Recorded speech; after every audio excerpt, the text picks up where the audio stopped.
Hello, everybody. I'm Bill Brenner from Cyber Risk Alliance, and I'd like to welcome you to this SE Media production sponsored by Cygnus. Joining me from Cygnus is Nick Esner, Head of Cyber Solutions, and we are going to talk about incident response, specifically lessons from the front lines of Fortune 500 cyber attacks. But first, just a couple of quick housekeeping notes. If you have a question, select the Q&A button below. So that is the second from the far left button that you see below Nick and I. And also there is some material in the handout section. So you want to select that button, which is the second from far right. And if you click on that and you don't see it, just hit refresh and it will show up. Just one of the eccentricities of the platform. Also note that a recording of this session is going to be made available online after the event. And with that, Nick, welcome. Thank you for that nice introduction, Bill. Happy to be here today with all of you. I'm excited to present some of my experience and share my background with all of you today. I have about 15 years of incident response and crisis management experience running some of the largest data breaches, ransomware events at Accenture and previously at Mandiant. At Cygnus, I lead up our cyber solutions team, which takes the best practices for managing, responding to cyber events and building out solutions within our platform.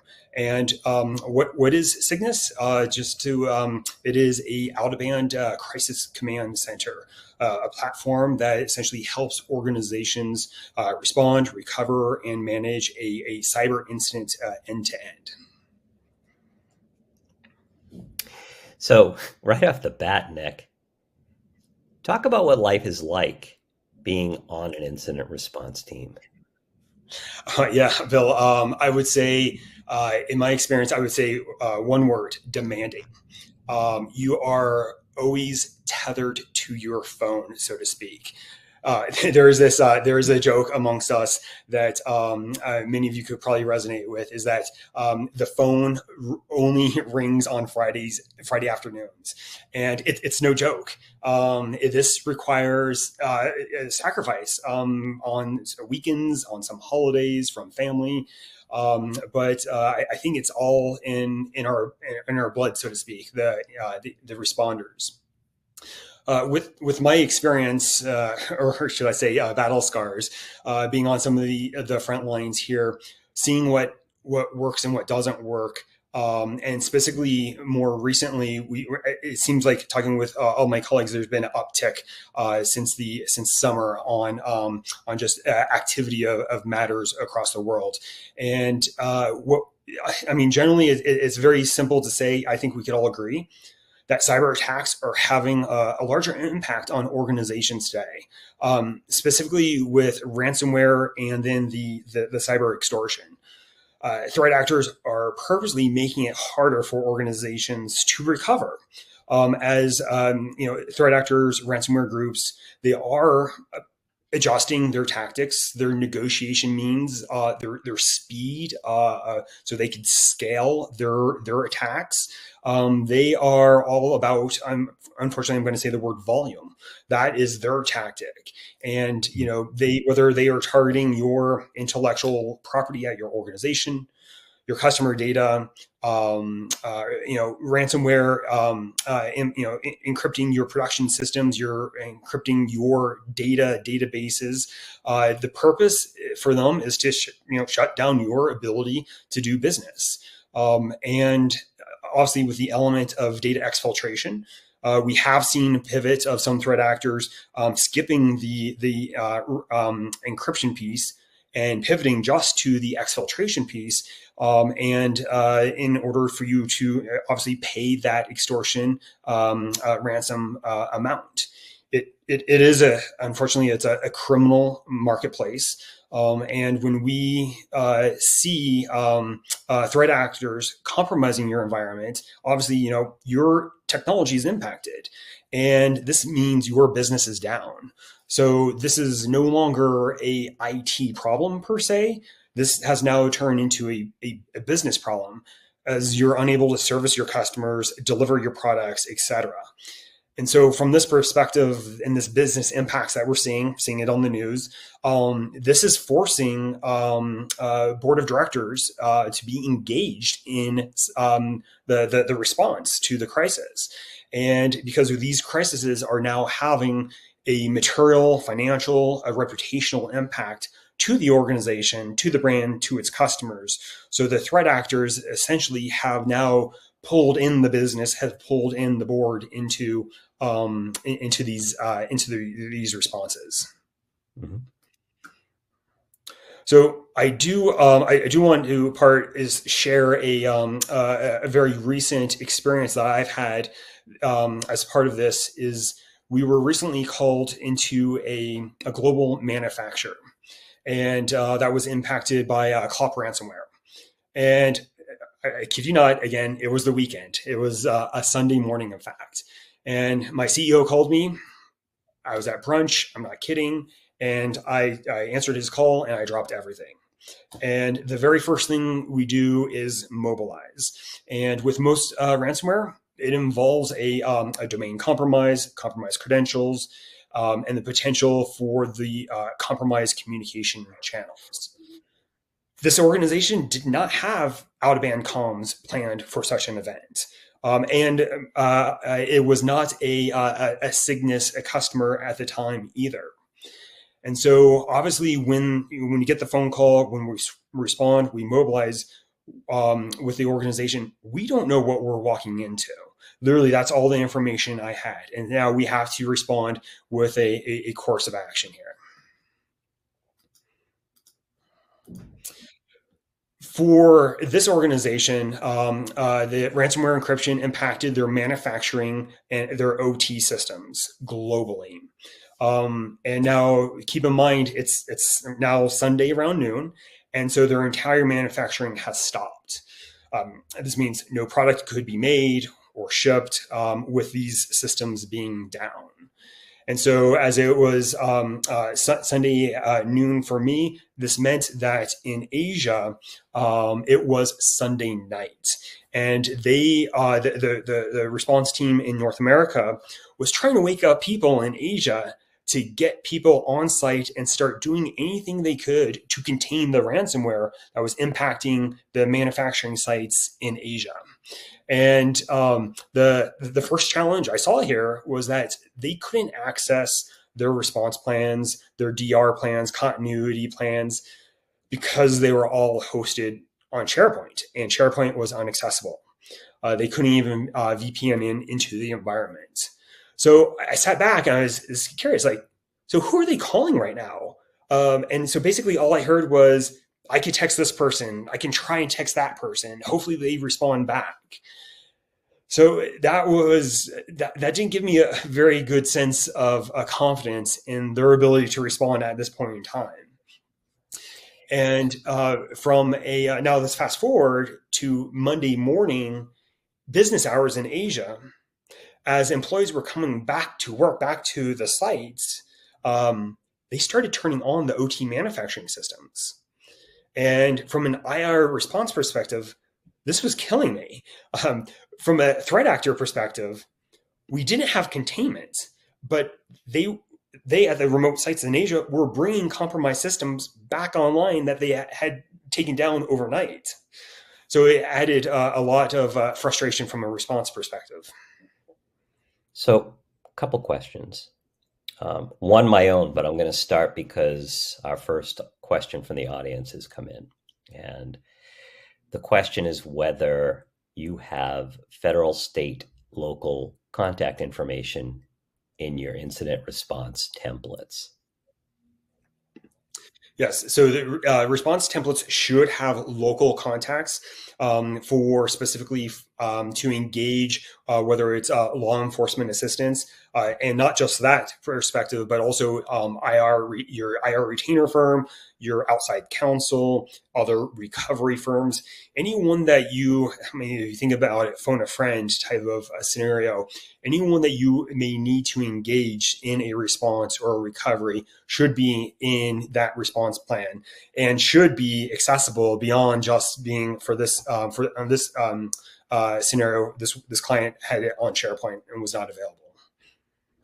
And just as a follow-up question, and just to make sure that I am understanding, they were turning systems back online. Why were they doing that? Well, exactly. Seems like to me like that wasn't the time to be doing that. You're right. I call it getting the cart before the horse. We did not have containment, but at the remote sites for manufacturing, they were turning systems back online. And I relate this to just a breakdown of communications, that from controlling the incident, we had employees coming back to work and did not have ability to communicate what was their response. How was the global security team responding to this incident, and where were they at in the incident? And we're trying to get containment, but yet we had remote teams bring systems back online because that's what they thought they should do. No one had told them to not do otherwise. So we had to put the brakes on that. And I guess the containment and recovery efforts here were, I would say, definitely hampered due to just those communication challenges at a global perspective. Mm-hmm. Thank you for that. So I always call the first 48 hours of any incident is always the most stressful in my perspective. I always say to my clients that there are always going to be more questions than answers available, as we just don't have full clarity and visibility at the moment. And specifically, any mistakes made in the first 48 hours may extend the efforts to recover or the time to restore and bring the business back online. So the first 48 hours is critical. And obviously, the number one priority for this organization was to get the business back online. Revenue generating systems were down for this organization. That was absolutely the number one priority. The number two priority was to identify what the scope of the data exfiltration was, as this organization was now on the threat actor leak site. And so as part of that data exfiltration, data extortion, this was a huge priority for their legal teams to understand what was that scope and impact of that data exfiltration. And this is, this could be the potential for the regulatory and notification requirement to start ticking at this point in time.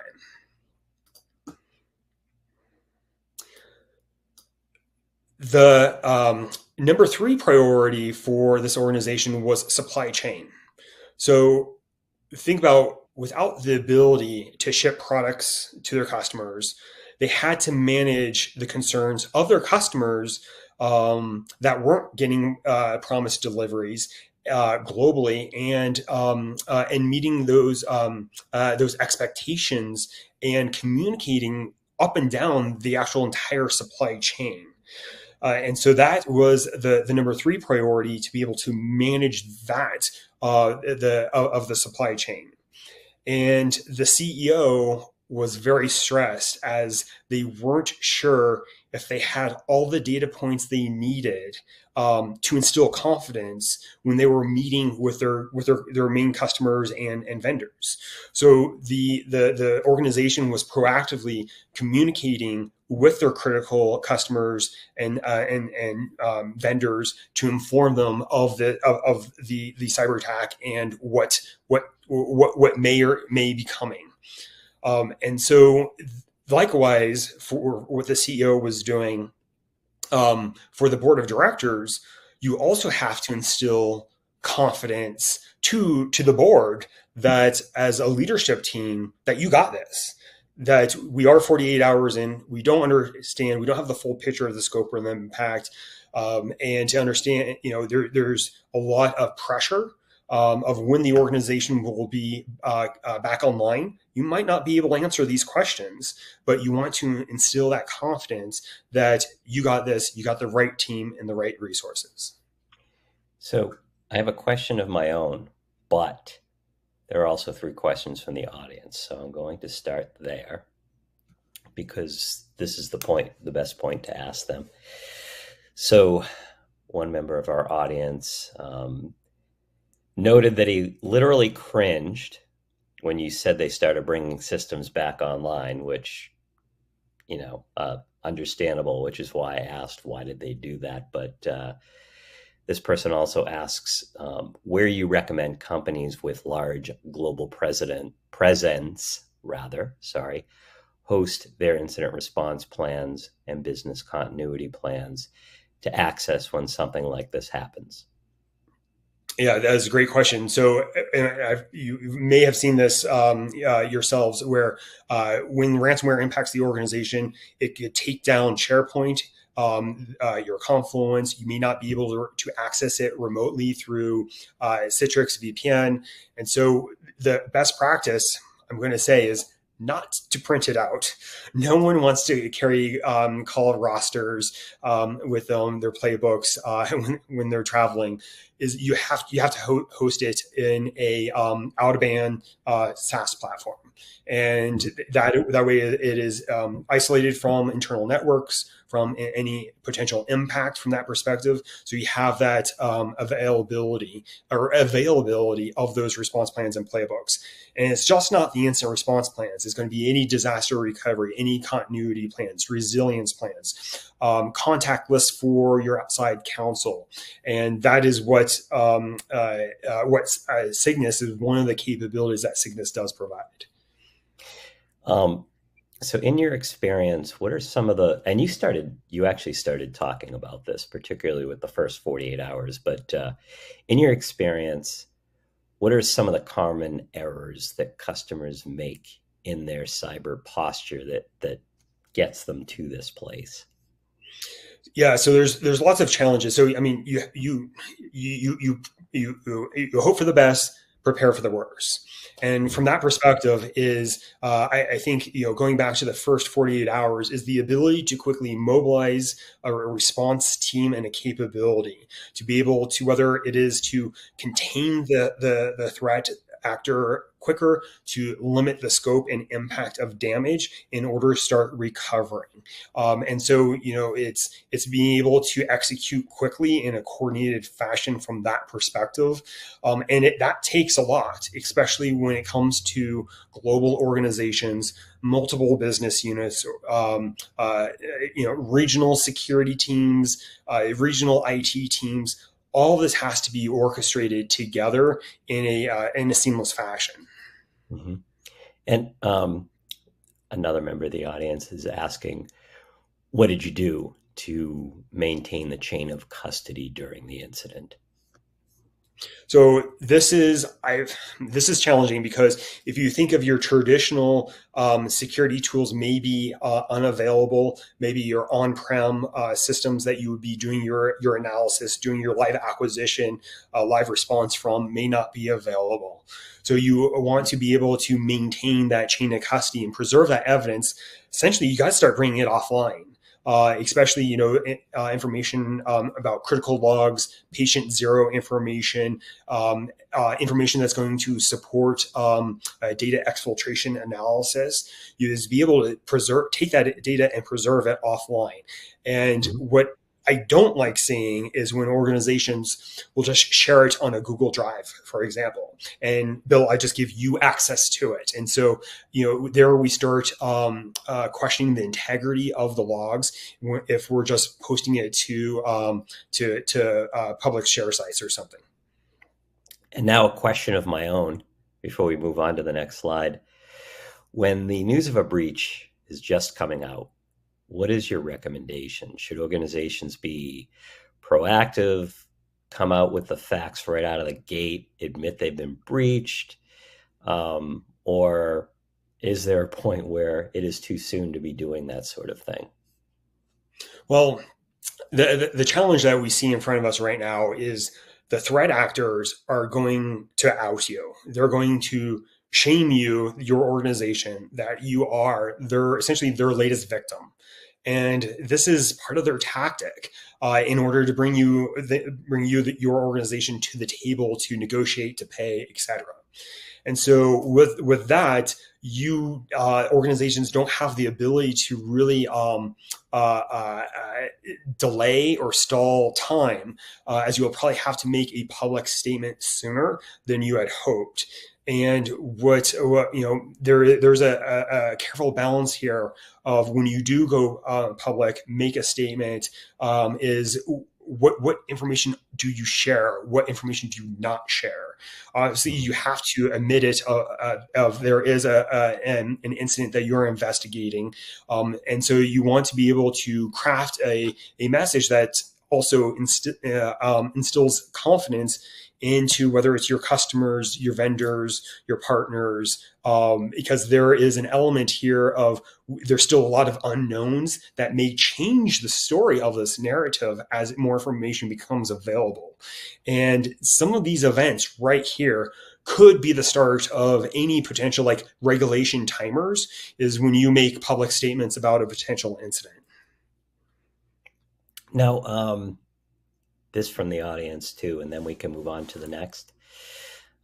This is great, by the way. Thank you to everyone in the audience. Your questions always make these better. So, of course, everybody's thinking about AI and the implications for everything. But what impact do you think the use of AI is going to have on the dynamic between cyber attacks and incident response?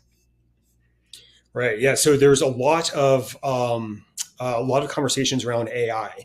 And when I was at Black Hat in August, a lot of security vendors and products are talking about AI enabled and AI differentiator, AI capabilities.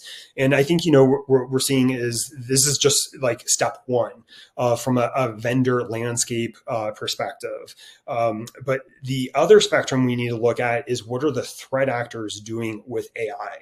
Potentially making their ability to create custom tools, payloads, 0 days faster, and be able to scale potential exploits faster. Where maybe the detection technology is slow to catch up. So I think what we're going to see first is the threat actors implementing AI technology in what they do first. And then obviously we have the security companies looking at how they could address incorporate AI into their platforms. Thank you. I know that was a lot to throw at you at once, so let's continue. All right. So, as this case study that I described, there's a lot of pain points here, and these are realistic pain points. And it's large organizations, multinational organizations, multi-business units, siloed organizations. It's hard for them to orchestrate and respond to a cyber attack that really brings the organization down to their knees. And this is the reason why we built Cygnus. It is a purpose-built platform to solve these specific IR challenges and be able to respond out of bands, where the first thing we suspect compromised communications, domain compromise. We need to be able to isolate from the network and to be able to begin our response, our recovery. Now, this is easier said than done, and we need to be able to do this. We can't do this alone. We need to be able to engage our security partners, our vendors, outside counsel, our IR retainer firms, PR firms, recovery firms, and to be able to orchestrate and execute together. There's a huge element here that everyone probably has felt the pain point of attorney-client privilege, and to protect the matter and the investigation and the outcome. We're all very familiar with the Capital One data breach case study with attorney-client privilege, and to be able to effectively execute your response, your communications, your evidence collection, your e-discovery, all in a protected environment. So we aren't using text messages. We aren't sending. Bill and I are not communicating over Gmail, and to be able to protect those without sharing data on Google Drive. And then a big element, as I mentioned, what the CEO was going through with the decisions he had to make and the communications that he had to make to his customers and partners, is to be able to make decisions and instill confidence with data at your fingertips, that you have that information available, seeing the forest through the trees, so to speak, during a crisis. This is really critical. Mm-hmm. Now, what does Cygnus mean? Oh, I'm glad you asked about. So yeah, Cygnus means it's Latin for swan. So we are preparing for the Black Swan event. So to be able to, before we have a crisis, we want the ability to have our plans, our playbooks, our call-out rosters hosted in a out-of-band platform. And then to be able to if there is that crisis, that incident, that attorney-client privilege matter, to be able to pivot into the platform to be able to execute your response.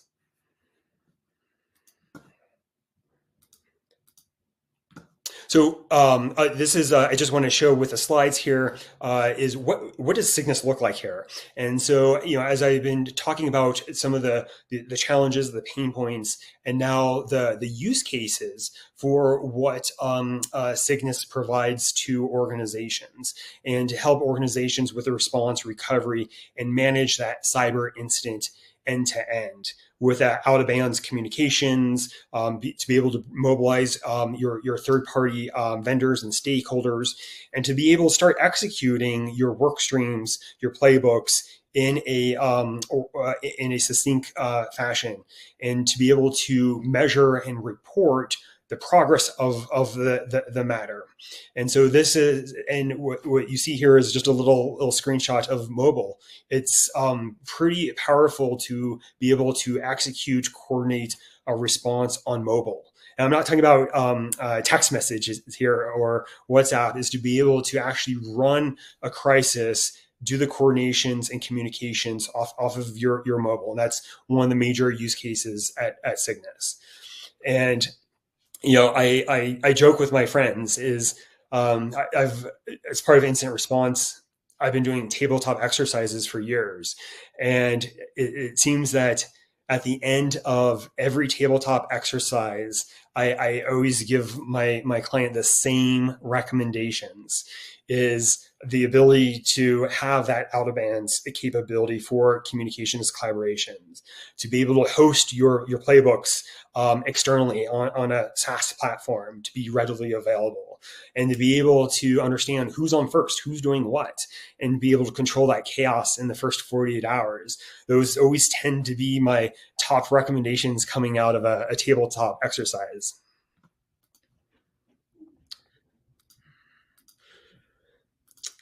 So with that said, Cygnus is purpose built specifically for cyber response here, and so we have some really interesting technology that we've built as part of the architecture that allows us to do this securely. We have what we call a dynamic tenancy that allows organizations to be able to have their SaaS tenant within Cygnus, and to be able to invite and bring in those other stakeholder organizations, outside counsel, as an example, and to be able to bring in those organizations when you need them, to be able to access the data, the work streams they need to execute, and then sever that. We also talk about isolation mode. So this is very important because we our emphasis is to be able to execute a response 100% isolated from a compromised domain. So you don't want to be doing password resets on any tool, on any application, and your password resets are going back to your corporate email during an incident. And so that is the ability with Cygnus to be able to run completely isolated with your playbooks, with your plans, isolated from your potential compromised domain. And a big element, as we all know, is the upcoming SEC reporting. And so this is a huge driver for our clients, is to be able to have the ability to report within that timely manner, and specifically reporting from Cygnus, and to be able to, if you are running your response in the Cygnus platform, that's where the data, incident data, the artifacts, the notes, the IOCs are all being captured and categorized. And so, so to make reporting as easy as possible is to have reports generated from the platform that you're actually responding in. Thanks. And just a quick check before we go on to the next. It looks like our slides went out of whack, so let's readjust that.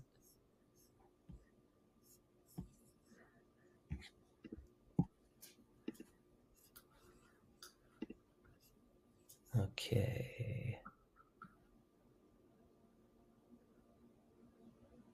There we go. Okay, onward. All right. So, so Bill, with that said, is any questions coming in from the chat? Yes, there are. So, this question is from somebody who teaches an undergraduate cybersecurity course on security operations, and their big project is to address a, quote, laughably bad IR scenario, end quote, and communicate how to address it properly, along with addressing the business and regulatory fallout from a breach. And so with all of that in mind, the question is, what is the main thing this person's students need to know about IR above everything? Yep. So from a security operations perspective, incident response, so the incident response is very focused on the investigation, understanding the who, the what, the how, the where. And with that, answering those questions is to understand the impact and the scope of the impact of the incident, and to make sure that you identify, was there data exfiltration? What was exfiltrated? What's the number of compromised servers, number of compromised credentials, and to be able to then put together, based upon the investigation, those findings, to put together the containment and eradication plans to eradicate the threat actor from the environment. That is very much focused on the IR element. And we have the forensics helps answers those questions from an analysis perspective. Now, taking a step back, we also have a lot of other elements we have to consider as well, is to recover that data, to be able to rebuild those systems. If you had 100 laptops encrypted or 100 servers encrypted, restoring data from backups, for example, and essentially bringing the systems back online for the business. That recovery and remediation is bundled with crisis communications, with legal and regulatory reporting requirements. And so when we take a step back from that, that's what we call crisis response, and to be able to manage that crisis from not just the initial detection and the IR team and what they are doing, but also managing and coordinating the recovery, remediation, and all the elements around supporting legal and your customers. So here's an interesting question. If somebody has a work phone and their network is compromised and your platform is on that phone, what's the impact? Yes. So I've seen it where work phones are impacted, where the MDM servers are also compromised. So I've seen one scenario where work phones are not usable. From that perspective, if a work phone that has running Cygnus, well, the good thing is we need two-factor authentication. And to be able to, so it's not just because someone has access to your phone, they will not just be able to get onto the Cygnus platform, so to speak. So there are a lot of controls built in that will prevent someone from maliciously getting into your response in Cygnus. What out-of-band features does Cygnus have? So can I, for example, use this in a tabletop exercise? Oh yeah, so obviously from out of band communications channels, we have the ability to do video calls, screen sharing within the platform, also direct messaging, and to keep it within that protected tenant. Now that's for crisis, for responding to the incident. Now, for a tabletop exercise, what we have found very effective with our customers is utilizing Cygnus for what we call unannounced or no notice tabletop exercises. So literally, instead of scheduling a tabletop for next Thursday at 10 a.m. and meeting in the boardroom and everyone assembling and coming with their response plans in their hands, what we do with Cygnus is actually have it unannounced, where you actually would just get a push notification to your phone if you're the CISO, CIO, general counsel, and that push notification says there's a triage call in process, or there's the crisis management team is convening at the top of the hour. Please join now. What's your advice on the upcoming SEC ruling, as you brought it up just a few minutes ago, but what's your advice on the reporting requirements? So this is very interesting, as very timely. And what I've been seeing is our clients have been telling us that they're updating their incident response plans right now to address these the first 96 hours, so to speak. And so they are working with their general counsel and security together to update their plans. Now, that's okay. Yep, you have to do that. But there's another element here that's a bit stressful, and is that what we're also, some of our clients are reporting to us, is that if they are processing data on behalf of another organization, one of their clients, and that data is compromised in our client's hands, the 96-hour clock has started for that end client. However, that end client is now putting tighter restrictions on their vendors, their service providers, to start reporting if there is a potential incident with their data within 24 to 48 hours. So we're seeing, if you call it maybe like the supply chain almost, where organizations that have that 96 hours are putting stricter timelines onto their service providers that process their data. Mm-hmm. Does Cygnus provide incident response plans? Yeah, we have within the platform, we have incident response plans that are standard, that are included in the platform. And we also include some playbooks, different response playbooks for SOC and IR teams. And those are included, and they are customizable as well. So to be able, you can go in and be able to tweak your plans, playbooks, utilizing the Cygnus templates, or actually uploading your own. So uploading your own plans and playbooks, so they're not hosted on your SharePoint. And this may seem like an obvious question, but I'll ask it anyway. Do IR firms use Cygnus? Yes, absolutely. So Cygnus is actually utilized by a number of the cyber insurance carriers, utilize Cygnus with their clients. We have a number of outside breach counsels that utilize Cygnus, and they utilize Cygnus in partnership with a number of IR firms. And so the number one use case there is actually to establish and protect attorney-client privilege, to be able to have that platform where it is outside counsel, your IR retainer firm, and the end client all working together in Cygnus. Very good. Thank you for that.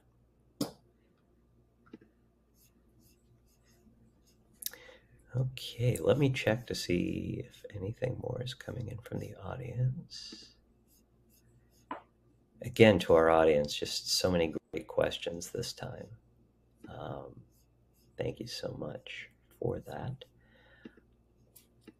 Okay, it looks like we've cleared the queue, so let's move on to slide 9.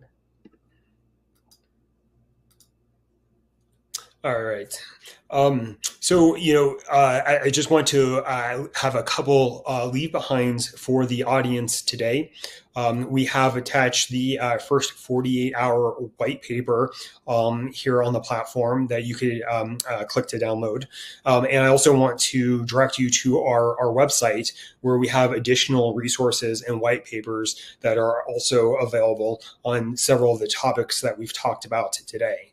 And if you're interested in seeing more, I teased you with that one screenshot of the Cygnus platform, but if you'd like to see a demo, you can schedule that right from our platform. And also, if you have questions and you want to reach out to me directly, have my details out there. Happy to connect with anyone. I do have another question from the audience, and that is, do you recommend that clients save their incident response plans, business continuity plans, etc., to more than one platform? Yeah, so I recommend more than one platform. Is right now what the default is people saving it to their internal team's SharePoint Confluence site. So to be able to have that hosted in a SaaS platform is recommendation number one. Now, what you want to be very mindful of is from a change management perspective, what is the source of truth, and to be able to manage what is the source of truth version for those plans, and ensure that when you are updating them, you are updating the right source of truth, and to be able to at the end of the day is also to exercise those plans in such things as tabletop exercises. Very good. Let me take one more look around the queue. And it looks like that's it. So we'll go ahead and we will wrap it up. Nick, this was fantastic. Thank you so much for taking us through this. Thanks again to the audience for all the questions. Thank you to Cygnus for sponsoring this episode, and we hope you found it as useful as I did. Thank you all.